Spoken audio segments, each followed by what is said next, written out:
Yeah, I'd have to agree. When I was reading it too, I was thinking that, and this was what I found so interesting, Bill, when I was reading Source Code, that even though you have lived such a otherworldly life in so many ways, there were so many relatable moments from a parenting standpoint. And when I was reading it, I was thinking about my father too, who wasn't around a lot when I was younger. He was working, both my parents had to work.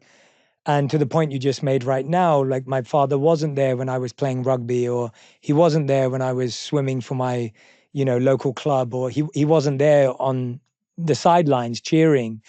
And for me, that really allowed me to become the man I wanted to be. And it allowed me to have more freedom almost, to not feel like there was this heavy expectation. And I've always seen that as a positive thing, most in his decision, and play that role. So it was refreshing for me to read a book about you where I was actually seeing parts of myself in certain relationships in a very relatable way. Did you ever anticipate that when you were writing it? I was surprised, so when I'm describing going on those hikes, I was thinking, boy, would I have let my son Yeah. go off? And we really are holding back children a bit more, out of a sense of, okay, ultimate safety, I guess. But, in that generation, I was allowed to take trips and hikes, and I think it benefited me.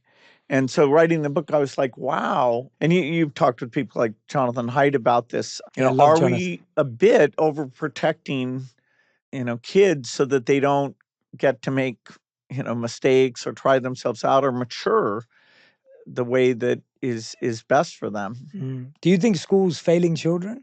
If you have 30 people in a class, it's pretty tough. You're going to have some kids who are behind and some who are ahead. Even the best teacher has got a big challenge with that. Education, I wouldn't say, is much better or worse today than a few decades ago. We've always thought, okay, when we bring the computer in, will that helpful? And certainly if you want to find information, it's been great. We're still working on that now with the AI. Maybe a personal tutor will be encouraging and work on your level. It's early days, but I've been out seeing some of that in classrooms. People like Saul Kahn with Khan Amigo that our foundation is helping to support. But education, uh, the computer has not made it so, oh wow, kids learn a lot more today than they did a long time ago. And I still believe we can change